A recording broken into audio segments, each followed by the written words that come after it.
न तुलाज मातीला तू जाग उधाणू दे आज उरी. उजाडू दे आज साकड हे माग होऊ दे पहाट नवी. आता होऊन जाऊ दे साऱ्या जगाला पाहू दे पडू दे पाऊल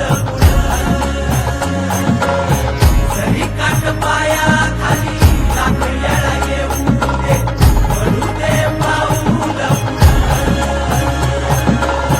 मोठी लढाई र लढू मातीसाठी र गड्या मनगटाच जोर लावून.